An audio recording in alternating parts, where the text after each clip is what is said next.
Good afternoon children, this is 9th class. और बेटा आज हम 9th क्लास में हैं और 9th क्लास का आज हम एक बड़ा इंटरेस्टिंग टॉपिक कवर कर रहे हैं, कनेक्टिव टिश्यू। ऑलरेडी हमारे जो एनिमल टिश्यूज़ हैं हम कवर करते आ रहे हैं, अपनी जर्नी हम कंप्लीट करने वाले हैं बहुत ही जल्दी।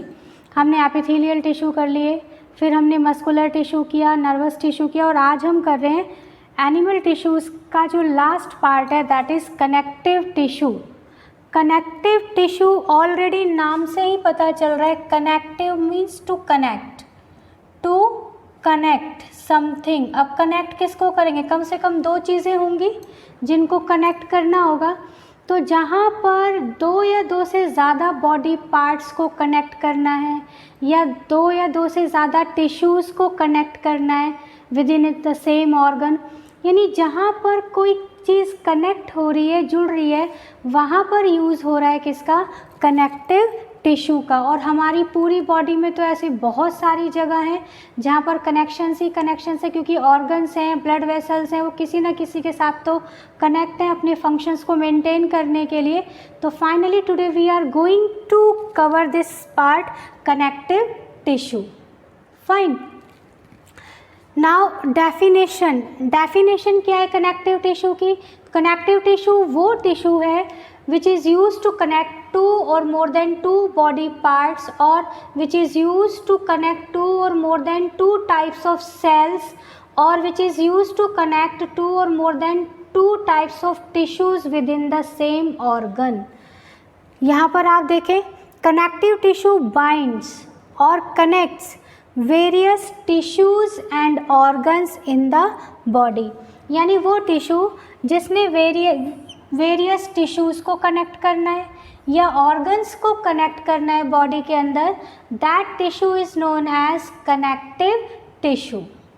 Fine. And this connective tissue is also known as packing tissue. Means ये जो टिश्यू है इसको हम कॉमनली पैकिंग टिश्यू भी कहते हैं, क्योंकि देखिए जहाँ पर दो या दो से ज़्यादा बॉडी पार्ट्स को कनेक्ट किया जा रहा है तो वो क्या हो रहा है, आपस में टिश्यूज़ या ऑर्गन्स पैक भी हो रहे हैं। तो ये पैकिंग टिश्यू, कॉमनली हम इसको पैकिंग टिश्यू भी कहते हैं। जैसे प्लांट्स के अंदर पैरेन्काइमा टिश्यू पैकिंग टिश्यू है, इसी तरीके से एनिमल टिश्यूज़ में, एनिमल्स की बॉडी में जो कनेक्टिव टिश्यू है, this is also known as packing tissue. Fine. Now, what is the function? What is the function of connective tissue? It provides rigidity, it provides support and protection to the body. ये जो है body में rigidity provide कराता है, उसकी strength maintain करता है, उसके लिए एक फ्रेमवर्क तैयार कराता है, साथ साथ जो है मैकेनिकल स्ट्रेंथ या मैकेनिकल सपोर्ट प्रोवाइड करा रहा है और ये प्रोटेक्शन के लिए भी काम कर रहा है। तो यहाँ पर इसका जो बेसिकली काम है, it provide protection and support to the body and it also provide rigidity to the body parts. Now characteristics. Connective tissue के इम्पॉर्टेंट कैरेक्टरिस्टिक्स क्या हैं वो देखिए ज़रा। कैरेक्टरिस्टिक्स में first of all it is formed of, जो connective tissue है basically वो किस से मिलकर बने?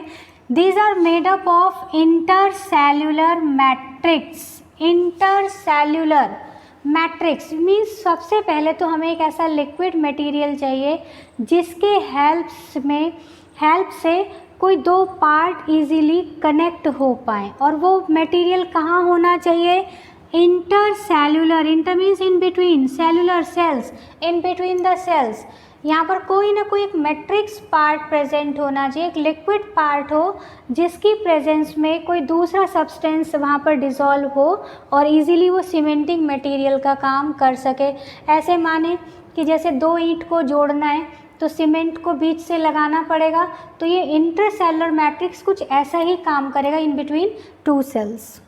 Next, connective tissue cells. ये तो हम मैट्रिक्स की बात कर रहे हैं जो जोड़ेगा, लेकिन जुड़ेंगे कौन? सेल्स। किसके cells? Connective tissue cells. Fine. And third one is fibre. यहाँ पर रिजिडिटी प्रोवाइड कराने के लिए, उसको स्ट्रेंथ प्रोवाइड कराने के लिए एक्स्ट्रा फाइबर्स की भी नीड होगी जो इजीली बाइंड कर दें सेल्स को टिश्यू फॉर्मेशन में या टिश्यूज़ को ऑर्गन फॉर्मेशन के लिए। तो यहाँ पर जो बेसिक रिक्वायरमेंट है वो है इंटरसेलुलर मैट्रिक्स चाहिए, कनेक्टिव टिश्यू सेल्स चाहिए and fibres, these are used to make connective tissue. Next, it has fewer number of cells scattered in the matrix. देखिए हम ऑलरेडी कह रहे हैं कि यहाँ इंटरसेलुलर मैट्रिक्स की ज़रूरत है, किस लिए ज़रूरत है, 2 सेल्स को बाइंड अप करने के लिए, जोड़ने के लिए। तो यहाँ पर जो मैट्रिक्स है उसमें सेल्स का कंसंट्रेशन कम होना चाहिए, ज़्यादा सेल्स ना हो, अदरवाइज मैट्रिक्स कंसंट्रेटेड हो जाएगा और ऐसी कंडीशन में वो एज सीमेंटिंग मटेरियल काम नहीं कर पाएगा। तो क्या होगा कि यहाँ पर मैट्रिक्स में थोड़े ही सेल होने चाहिए। फाइन।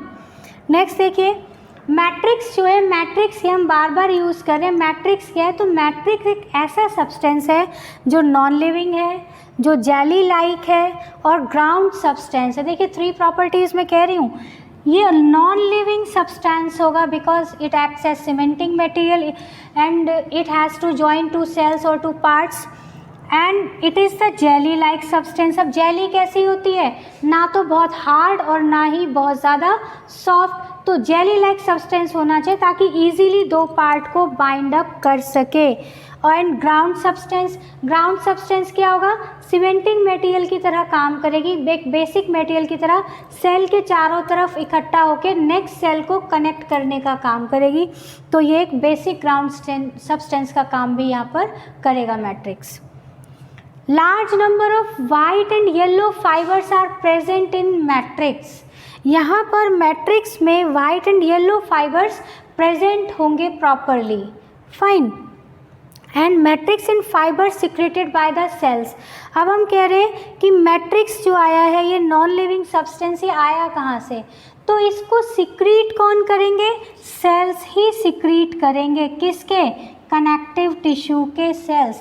तो जिन सेल्स को नीड है, रिक्वायरमेंट है बाइंड अप होने के, वो ही अपने लिए सीमेंटिंग मटेरियल को भी अरेंज करेंगे। तो ये क्या हो गया, matrix and fibre secreted by the connective tissue cells. So these were the characteristics related to connective tissue. Fine. Now just look at here the functions of connective tissue. आप देखिए कनेक्टिव टिश्यू के functions, चाहे हम कितने भी कोई भी function कर लें, बट बेसिक एक मैंने इम्पॉर्टेंट बात बता दी थी, स्टार्टिंग में ही हम डिस्कस कर चुके थे कि कनेक्टिव टिश्यू को कनेक्ट करना है 2 पार्ट्स को। तो इसका जो प्राइमरी फंक्शन है, प्राइमरी फंक्शन यही है, it has to connect 2 body parts. तो इसका जो सबसे इम्पॉर्टेंट और प्राइमरी फंक्शन है that is binding, means it use in binding. ये जो है बाइंडिंग पर्पसेस के लिए यूज़ होगा, जहाँ पे 2 ऑर्गन्स को, 2 सेल्स को, 2 टिश्यू को और more than 2 types of cells, tissues और ऑर्गन्स को कनेक्ट करने में, बाइंड करने में यूज़ हो रहा है। तो first is binding. Fine. Second देखिए सपोर्ट। ये जो कनेक्टिव टिश्यू है it provides support to the body. अब ये जो है कनेक्टिव टिश्यू एक्चुअल में 3 टाइप्स के होते हैं। First is connective tissue proper, एक बार इधर देखिए आप, connective tissue proper, skeletal connective tissue and vascular connective tissue. ये जो स्केलेटल कनेक्टिव टिश्यू है, this skeletal connective tissue is of 2 types, bones and cartilage. तो यहाँ पर देखिए सपोर्ट कौन प्रोवाइड करा रहा है, bones and cartilage, and bones and cartilage are the part of skeletal connective tissue. Therefore this connective tissue helps in the maintenance of skeleton and it provides support to the body. Fine. Next देखिए storage. Storage मतलब sales को कोई ना कोई material store करना है, तो connective tissue का ही एक टाइप होता है adipose tissue and which is the part of proper connective tissue. ये जो एडिपोज टिश्यू है it stores cells, it stores fat cells, fat cells को स्टोर करता है, या हम कहते हैं सिंपली फैट को स्टोर कर लेता है। और ये जो है जहाँ पर डेलिकेट ऑर्गन्स हैं उनके चारों तरफ कुशन की तरह एक्ट करता है और उनको जो है एक तरीके से सेफ्टी प्रोवाइड कराता है।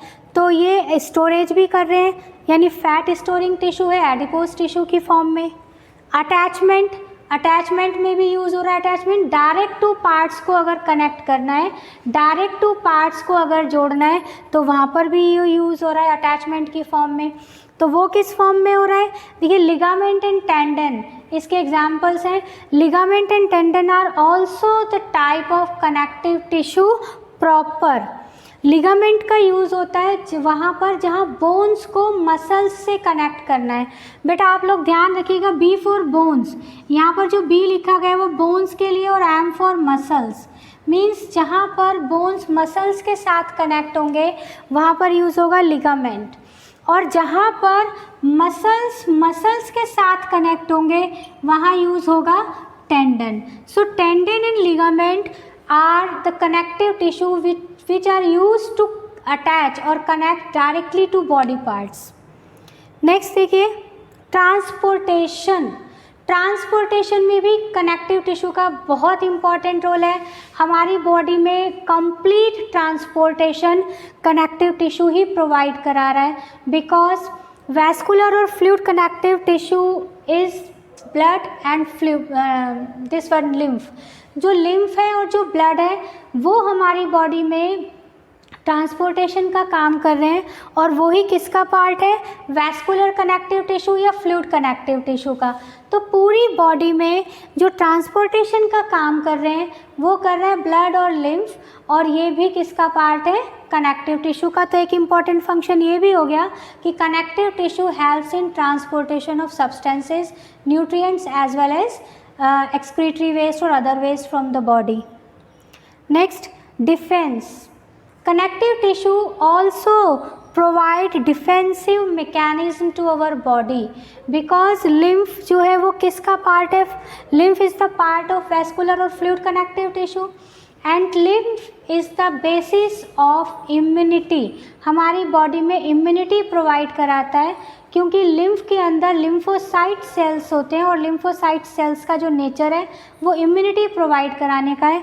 तो ये हमारी बॉडी में इम्यूनिटी भी प्रोवाइड कराते हैं। सो डिफेंस मैकेनिज्म भी एक्ट करते हैं या बॉडी को डिफेंस भी प्रोवाइड कराते हैं। Next, repair. जब भी कहीं चोट लग जाए कभी या इंजरी हो जाती है तो कुछ ही टाइम बाद वो इंजरी चाहे मसल्स में हो कहीं पर भी हो, वापस जो इंजर्ड टिश्यू फिल हो जाता है, जो घाव है वो पूरा भर जाता है।